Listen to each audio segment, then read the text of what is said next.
J'ai toujours eu envie de faire quelque chose qui m'apporte de la satisfaction, qui m'apporte du bonheur en le faisant.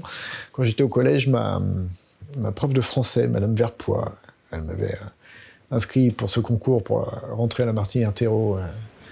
Et puis après, les choses s'enchaînent un peu comme ça.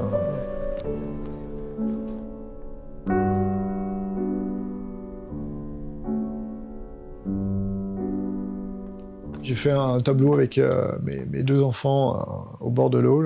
Et c'est mon premier et je l'aime beaucoup. Ouais. Et là, du coup, ça m'a apporté la satisfaction de me dire « Ah oui, c'est possible ». Et là, ça fait du bien.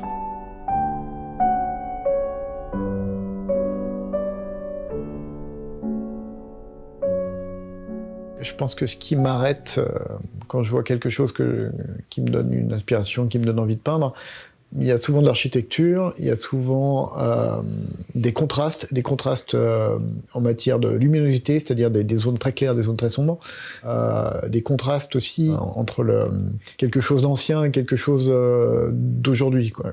Un morceau d'architecture du 19e avec un personnage d'aujourd'hui, j'aime bien ce contraste.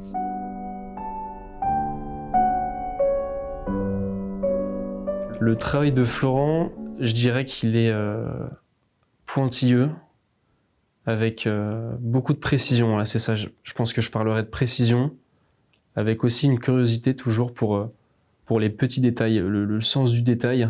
Il y a vraiment une patte, une touche terracole.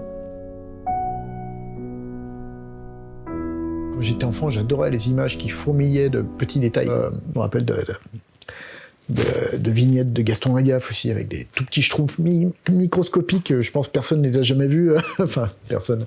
Du moins, très peu de monde les perçoit, mais qui sont cachés dans la moquette, alors que c'est pas du tout ce que c'est censé raconter, quoi. Et tous ces petits détails, pour moi, c'est important. Et ça va avec la narration.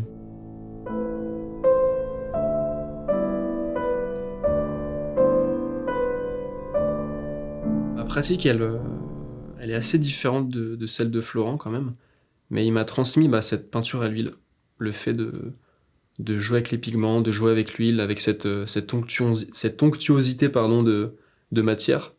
Mais on a deux pratiques qui sont quand même assez éloignées, donc je pense que c'est pas tant dans l'aspect technique, mais c'est beaucoup plus dans notre sensibilité. Donc je pense qu'il a une sensibilité qui se ressent vachement dans ce qu'il fait.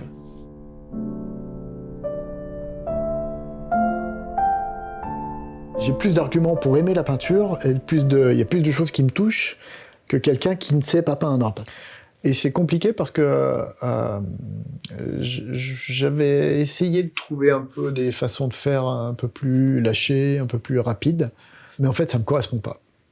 Alors ça sert à rien, je pense, de faire beaucoup de toiles qui sont un peu lâchées, un peu plus rapides. Je crois que maintenant je suis plus dans une optique d'en faire moins, mais qui me satisfasse vraiment, sans penser à la rentabilité. On a besoin d'art parce qu'on a besoin de se divertir. Le fait d'aller voir une exposition de peinture, quelque part, ça nous remet dans un temps un peu plus lent, un peu plus calme. On voit les choses en vrai. On peut avoir une vraie opinion, un avis éclairé sur ce qu'on voit. C'est pour ça que j'aime bien les enfants dans les musées, parce qu'ils sont très cash, ils n'en ont rien à faire d'avoir l'air malin, d'avoir l'air cultivé. C'est j'aime ou j'aime pas. Et souvent, en fait, quand quelqu'un donne son avis sur une œuvre d'art, ça en dit plus sur la personne que sur l'œuvre d'art. Ça, je trouve, c'est assez flagrant, quoi.